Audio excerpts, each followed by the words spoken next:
Quem é esse Mon? É Puzzle and Dragons Cross. Sim, se escreve X, mas se lê Cross, porque... Japão. Por mais que me doa admitir, o futuro dos Mons, se é que eles têm um futuro, está nos celulares.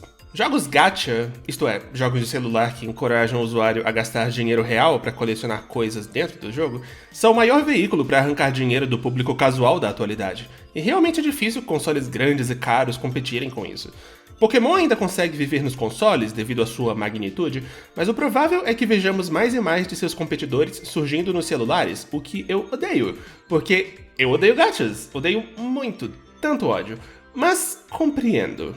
Bem, em 2012, a empresa Gung-Ho Online criou um desses, chamado Puzzle and Dragons, um jogo que, como o nome sugere, é uma mistura de Puyo Puyo com RPG, e claro, inclui coleção de monstros também.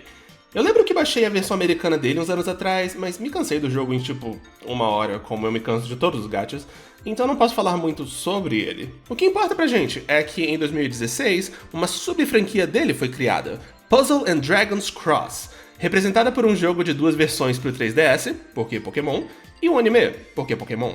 Ele foi produzido pelo estúdio Pierrot. Vamos a ele então? Antes de dar uma sinopse geral, eu preciso falar sobre como a primeira cena desse episódio é poderosa. Uma cidade à noite. Uma força militar a vasculha, preocupada com algo. Após um pouco de suspense, o algo se revela. Um enorme monstro feroz, envolto em sombras, iluminado somente pelas fracas luzes dos militares. Eles tentam atacar a criatura, mas claramente só conseguem irritá-la, e isso a faz destruir tudo ao seu redor. Tudo isso acompanhado do som super edgy da banda Overworld.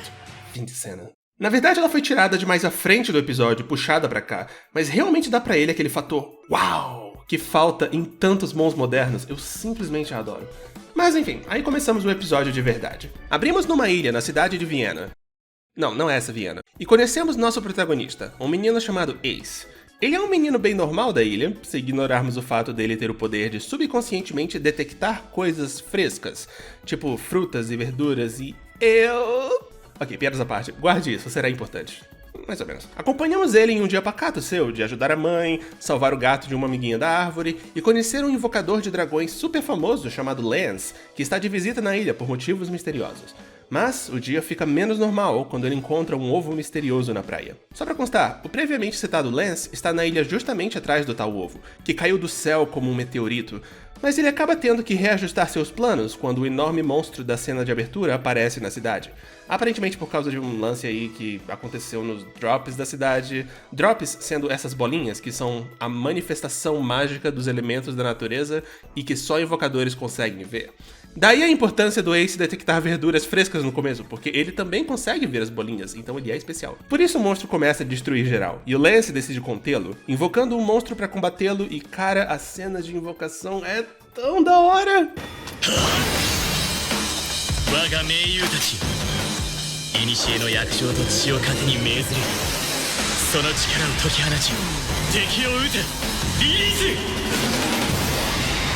Pelo que eu consegui entender, os monstros são guardados em pérolas e invocados com este brinquedo, e o invocador pode alinhar 3 drops nas proximidades para fortalecer os seus monstros.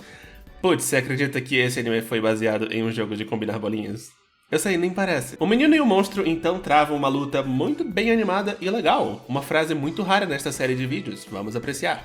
Ele até enfrenta os problemas durante ela, porque os drops de água ao seu redor começam a se esgotar, mas, misteriosamente, o Ace, que acabou se envolvendo na situação quando foi devolver o ovo pra praia, ouve conselhos do ovo e começa a espontaneamente criar drops, uma coisa que só ele consegue fazer. Como eu disse, muito especial. Mas a gente deixa pra pensar nisso depois, porque mesmo após o primeiro monstro ser derrotado, ele se espalha em energia e vira um dragão CG gigante. Eu acho. O que exige que o Lance use seu próximo brinquedo, ele mesmo, em uma armadura. É um processo chamado Cross-On, que lhe dá uma armadura mágica que permite a ele voar? Olha, é mais brinquedo, não pense demais nisso. Enfim, ele consegue derrotar o dragão, mesmo depois da força militar piorar a situação um pouco, porque governo, né? Sabe como é. E no final o ovo do Ace choca, revelando este monstrinho esférico. Ele é esférico! Chamado Tamazo. No dia seguinte, Ace experimenta tentar invocar drops de novo. Ele não consegue, mas esta moça dragão, que estava stalkeando ele durante a luta, basicamente cai do céu e diz pra ele ir pro Museu do Dragão para aprender mais coisas sobre esse lance de invocação. A minha sinopse tá bem direta, mas tem várias cenas divertidas que acontecem entre os eventos que eu tô deixando passar. Em particular, eu adoro esta.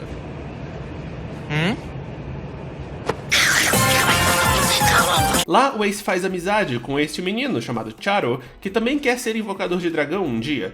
Na verdade, só é revelado que ele é um menino mais tarde, mas eu vou adiantar logo isso pra não ficar dançando com pronomes. E nosso protagonista aprende mais sobre os invocadores através deste homem maravilhosamente vestido. Olha esse modelito do dragão steampunk, cara, que inveja, eu queria tanto trabalhar em um lugar em que esse fosse o uniforme. Enfim, aprendemos que os invocadores de dragão lutam contra o mal e invocam dragões. O episódio também apresenta uma nova personagem chamada Garnet, sim, outra, uma idol iniciante que tem esse lance de ser fofa em palco e escrota fora dele, o que é uma camada de cinismo bem Medabots que eu aprecio profundamente. Após um show frustrado no museu, ela é flagrada pelo Charo chutando uma lata de lixo.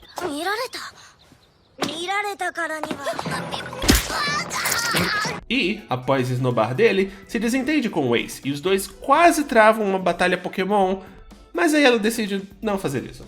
O episódio, esse já é o episódio 2, eu esqueci de falar, termina com a Força Militar de Defesa da cidade capturando o Tamazor para negociá-lo com a Guilda de Invocadores de Dragão em troca de dinheiro e status. Esses primeiros episódios são super anti-governo, e eu acho isso muito importante em animes infantis. Obrigado, Puzzle and Dragon's Cross. O episódio 3 tem um conceito bem simples. Ace e Charo se infiltram na instalação do governo para salvar o Tamazor, enquanto Lance tenta recuperá-lo por vias oficiais. A parte do Lance é divertidíssima. O governo da cidade não quer entregar o Tamazor para ele, porque querem negociá-lo direto com os superiores do Lance, então jogam o menino para as típicas burocracias de governo, onde ele é levado de um departamento pro outro, por horas a fio. É 100% humor pros pais. E somado a isso, o fato do Lance ser o único do prédio com esse visual RPGístico... cara, é engraçado.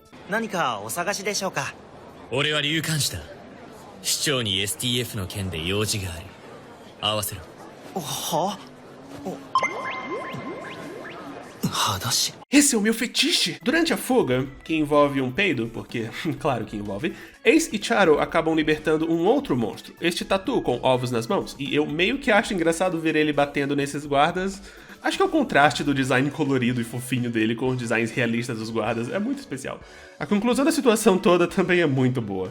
A Garnet estava fazendo um show perto da instalação na mesma hora, e assim que ela vê o Tatu fugindo do prédio, ela imediatamente raciocina que um incidente desses poderia cancelar o show e afetar sua reputação, então abate ele rapidinho enquanto canta, sem nem olhar pra ele. Esse episódio é um bom episódio. Após a aventura toda, Charo convence Ace a deixar Viena e viajar com ele para a Ilha Dragosa, lar dos Invocadores de Dragão. O menino pensa em ir escondido, mas a mãe dele o pega no ato e explica que sabia que esse dia chegaria e avisou a avó dele em Dragosa para recebê-lo e que o pai desaparecido dele era muito igual a ele, sabe? Essas clichêsices, mas é uma cena bem meiga. E no fim o Tamazor descobre que pode fazer esse negócio de fazer cosplay mágico. As possibilidades de merchandising, elas são enormes. No quarto episódio, a dupla chega na casa da avó do Ace, que os recebe, dá pro neto seu Digivice e explica que o menino precisa primeiro arranjar um monstro drop companheiro na floresta para poder ativá-lo, e ele sai para fazer justamente isso. Ao mesmo tempo, no prédio do governante da cidade, este menino das olheiras avisa que um monstro de fogo poderoso chamado Oka foi achado em uma floresta próxima, e promete capturá-lo antes dele causar um incêndio nela. Adivinha só qual monstro o Ace encontra e que se tornará companheiro dele antes do final do episódio? Mas por enquanto ele tá mó mal depois de ser atacado pelo menino das olheiras e cair na água. E a moça dragão explica que o Oka só está arisco e perigoso porque invocadores sem coração vieram pra floresta pra caçar os Okas, e ele foi o único sobrevivente. Trágico. Ace o leva pra casa pra cuidar dele, deixá-lo descansar e no dia seguinte, libertá-lo.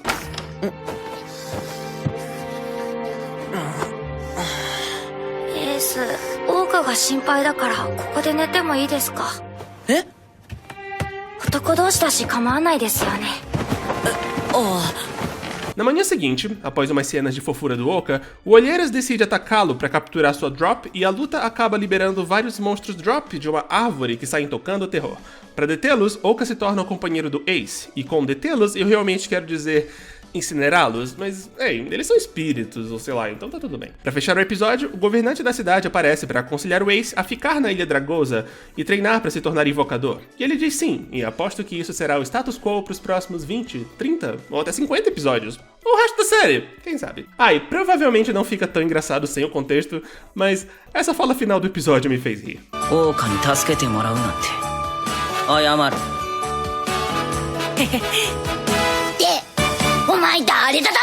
E pra fechar o episódio 5, após abrir com uma sequência maravilhosa mostrando as aspirações tokusatsu Bishounen do Ace, ele é informado que precisa ir num templo pra conseguir sua própria armadura, que nem a do Lance, e ele segue pra fazer justamente isso.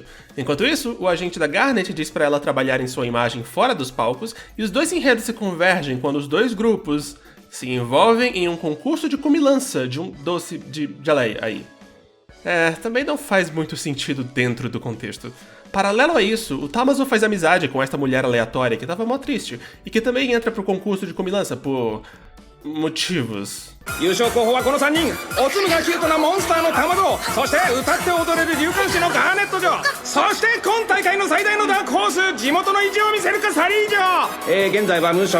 Ai! Mas as geleias do concurso estavam horríveis por causa da água do vilarejo, que estava estragada. Por pura coincidência, sério, eles não aceitam uma quest nem nada assim, é por acaso. Ace e Charo, seguindo uma pista falsa do Brother das Olheiras, se deparam com um cavaleiro dragão lutando com esses demônios, e após ajudá-lo a derrotar os tais capetinhas, a água volta ao normal, e o Ace adiciona o cavaleiro ao seu Digivice. Sei que a sinopse parece meio desconexa, mas esse episódio é desconexo. Eu literalmente não entendi o que estava acontecendo da primeira vez que eu assisti. Me lembrou os episódios mais bagunçados de Pokémon. Ah, e é revelado que a mulher triste de antes era a sacerdotisa do templo, e que tinha abandonado seus deveres quando a água do vilarejo foi poluída por acreditar que era a vontade dos deuses. E aí ela tentou mudar de vida. Mikoとしての自分にさよならを告げて、自分の人生を見つめ直してみたのです。服装を変えてみたり、料理に挑戦したり、デートもしてみようとチャレンジしてみたんですけど、見事に振られました。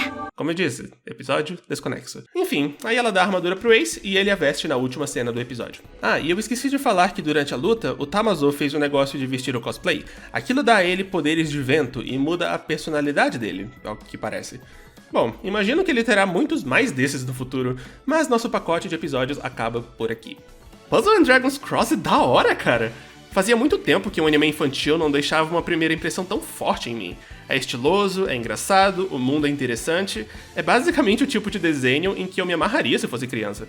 O anime foi escrito por Dai Sato, o mesmo cara que escreveu Battle Spirits Shounen Toppa Bashin e Eureka 7, e ele tem esse dom com primeiras impressões, prendendo a atenção do espectador mesmo quando não consegue manter o pique. Digo, oi listeners. Sei lá, é o tipo de chan que muitos animes infantis modernos não têm, ou nem tentam ter. Então, admiro muito o que vi aqui. Somado a isso, temos uma animação altamente bonita, apesar de não sem seus CGs embaraçosos, com designs de personagens super atraentes, e uma trilha sonora maravilhosa, o que era de se esperar, já que foi composta por Kosuke Yamashita, o cara de Chihaya Furu.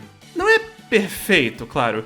Os personagens ainda parecem meio indefinidos, as mecânicas do jogo são incorporadas de jeitos bem forçados, e a história nesses 5 episódios não tem um norte, mas é aquele tipo de anime que me dá uma vontade de torcer por ele. Porque ele tem a energia e ele tem a ambição, e eu amo os dois, e espero que o anime tenha se aproveitado deles pelos seus 89 episódios. O trem é bom. O único brinquedo apresentado aqui foi o Digivice, que é usado para invocar e energizar os monstros. E eu até que acho ele bacana, mas toparia um boneco com o Ace vestindo sua armadura dragão. Ela é exagerada e ridícula e eu a adoro. Acho que dos monstros invocados e usados, o Oka, puramente por causa dessa cena. Mas eu gostei mesmo foi desse dragão de transporte, ele é muito fofo, mas não sei se ele conta. O anime foi sucedido por outro da mesma franquia chamado Pazudora, que é a abreviação popular de Puzzles & Dragons. Ele parece estar fazendo mais sucesso que este, já chegando ao episódio 130 na data de publicação desse vídeo. Não posso opinar sobre a qualidade dele, porque eu nunca vi e é quase impossível achar episódios dele na internet, mas a ambientação dele me entristece, porque ao invés de ser fantasia e aventura, como Cross, é típico circuito de torneios em um mundo contemporâneo à la Beyblade, e isso não me apetece muito. Que droga, como eles ousam não atender às exigências de um cara de 30 anos que mora do outro lado do planeta? Tão insensíveis.